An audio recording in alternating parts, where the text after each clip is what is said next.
I'm here with Senator Robin Padilla. Hi. Yes, ma'am. Hello. Mabuhay.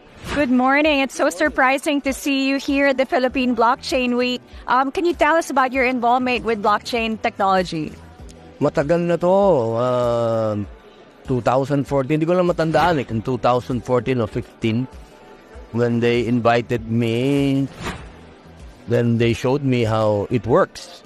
During the time, yung terrorism, di ba? Medyo affected ang mga Muslim. So, talagang nagduel ako doon kung paano matatrack kung saan ang gagaling yung mga pera. So, then the blockchain said that it will be very easy. Yun, yung first exposure po sa blockchain. Ngayon, ito ang pangalawa. Nakita ko talagang businesses, pati government, kasi nakita ko yun, talagang ang gobyerno natin masyado pa rin conventional. Parang nasa 1950s pa rin tayo. Manual pa rin. So, nung na-expose tayo dito sa blockchain, this will really help us a lot. Magiging mabilis ang transaction. Alam mo, pag mabilis ang transaction, ibig sabihin there's progress. That's the sign that there is progress.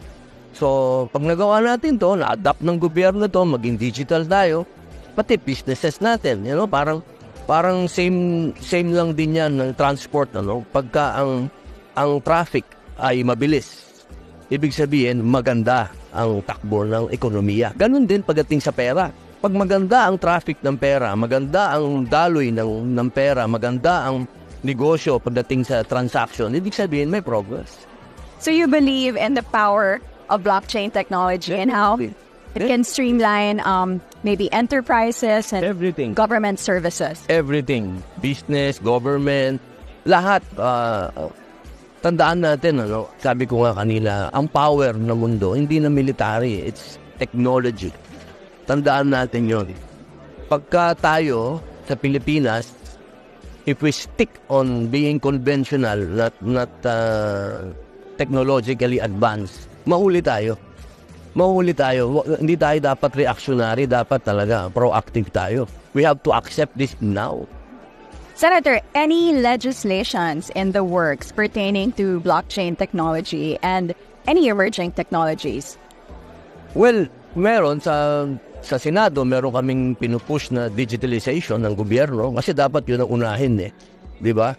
At naririnig ko rin, meron din mga bills na lumalabas sa digitalization din. Pero syempre, kailangan ang blockchain mag-present sa amin kung ano yung gusto nila. Kasi kailangan, dito kasi sa Pilipinas, we have to be really honest about it. Kailangan pag nag-present ka dito, ng halimbawa ng bill, kailangan yung ipipresent mong bill, yung gusto mo. Kasi dito, pag may binigay kang bill, sa sobrang daming magaling, there's a lot of very bright people in the Philippines. Yung gusto mong bill, magugulo. So kailangan ang magbigay sa amin ng gusto nila ay yung blockchain. And then we will talk about it. And we will discuss about it. Kailangan manggaling sa kanila, hindi sa amin. Kasi we have very small knowledge about the blockchain. Right. You know, in Bataan, the local government of Bataan is working with a blockchain company or blockchain services. Are they digitalized already? The blockchain service company is helping them digitalize government services in Bataan. What's your reaction to that? Beautiful. Wow, I salute to you.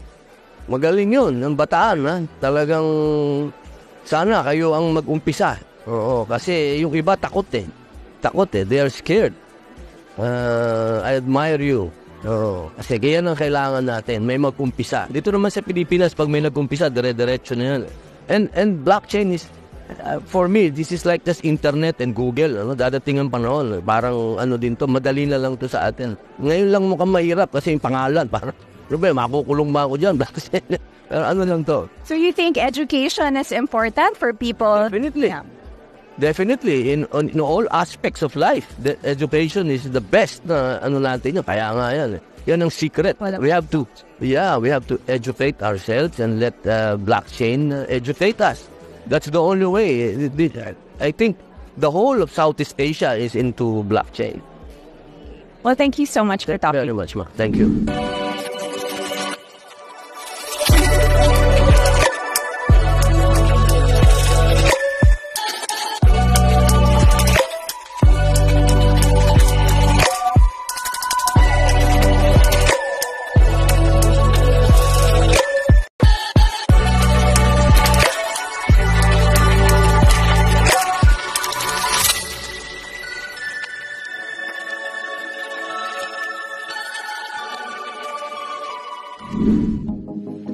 Bitcoin mining, Bitcoin wallet, blockchain, stablecoins, MetaNet, the evolution of money.